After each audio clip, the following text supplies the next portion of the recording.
now for discussion. If anybody has a question to the, please. تفضلي.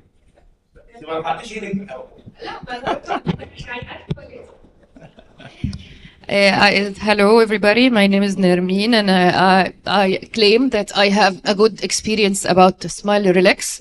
I've been using Smile since 2014, and I've done more than 3,000 cases, maybe starting minus 0.75 until minus 12. And I had the privilege with my team in Egypt to do the re-enhancement using still the same technique and using smile after smile, what we call it cap preserving smile technique, preservation and enhancement without transforming to relax or without using the circle technique.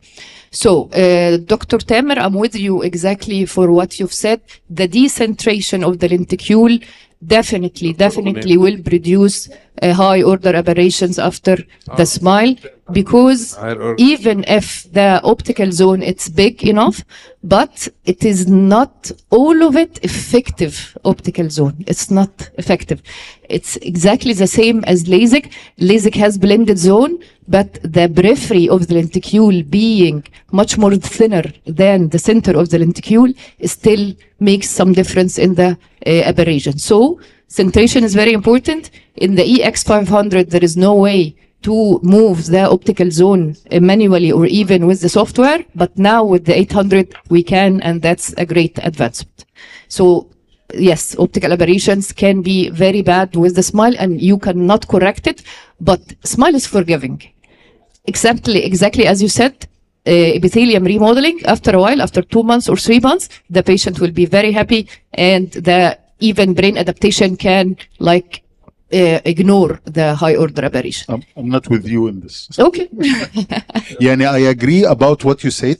The problem of the Kelex that you are removing a bulk of tissue. True. So any decentration will cause a lot of high order aberration. Yes, exactly. While in the laser refractive surgery, either LASIK or film to LASIK, you are doing a sculpting of the stroma, and the centration here is, you are much more sure about it. Of course, in the 800, the centration is more better, as mentioned by Dr. Tamer as well. But again, it's not as the centration of the excimer laser. For sure. Yes, but Smile has a privilege.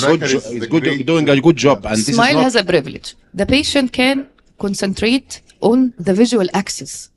It's not on the pupil. The patient concentrates under the machine on the visual axis, and the patient, the whole time of the operation, can see the light. Because of the corneal suction, it's not a scleral suction, patient doesn't lose the light. He can see the target the whole time. And with the fast mold, it only takes 15 seconds, maybe 18 seconds. So, but the patient with the film to LASIK or LASIK is losing the vision during the cut, not during the laser ablation. Yeah, I know. So at the end, laser ablation, you are centering and you are sure that the patient is concentrating. No, I'm talking about centration with the problem of centration is not related to the visual axis. It's related during the applanation of the cornea. The patient at that time can move. Even slight movement can do decentration of the lenticule. Nanometers. Very true. So we have two opinions. To re-smile once again, re-lenticule, like Dr. Nini have said, and here the panel. PRK, like Dr. Osama said. أعتقد الدكتور أسامة have said redoing with PRK is much more easy, let's say, more effective because of the centration during the ablation. And I think any kind of tiny changes in the centration in the lenticule, like Dr. Tamer Gamali have said, it might lead to a disastrous aberration. Now, this aberration can be solved by epithelium remodeling, like Dr. Tamer. Maybe, yes. We are depending on the ability of the epithelium to remodel itself with time, and this can be deceiving in sometimes. Sometimes the remodeling of the epithelium can lead to hyperplasia and overcorrection.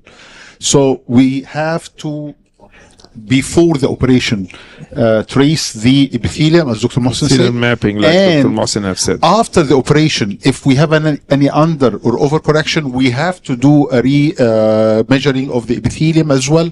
And we have to do a lot of studies, I believe so, on different kind of refractive surgery, either laser, LASIK, FIM2, epithelial Kelex, mapping with and epithelium removal, mapping, yes. because again, and categorize these according to the under or overcorrection which happens after each operation, because epithelium and there is one point mentioned by Dr. Usami, that most of the machines are using the transepithelial PRK as a given number.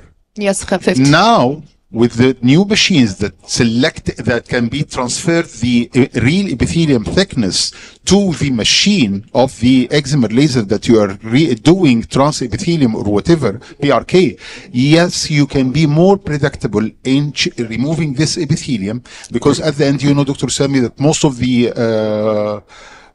machines are using a flying spot technique, which is different in reshaping the epithelium on the cornea. Thank you, Like Dr. the- Nermeen. الحقيقة question have fulfilled a lot of presentations today, and it's tackling a lot of items. Any more questions, please? Yes, I have one more comment طيب حاضر. for Dr. Ahmed Dr. Wuri. It always was like a really dilemma for me why sometimes you have a very, very easy dissection in the lenticule and when sometimes it's really hard. Two things, maybe.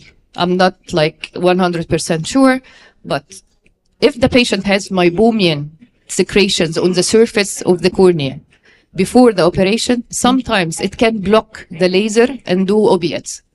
So maybe we can like wash the surface of the cornea very well before you start docking. The second thing, in eye specialty center in Egypt, me and Dr. Ahmed Siddi, we did a study on irrigating the bucket with steroid to decrease the post-corneal, in the interface haze you see on the slit lamp the second day, because you do LASIK, you do the laser hit in two layers, the cap and the lenticule. Not like the FIM2 laser, not like the excimer laser. You do it here in the smile on the 3 levels. Cap and lenticule and the bottom of the lenticule. So this is like a great energy exposed to the keratocytes.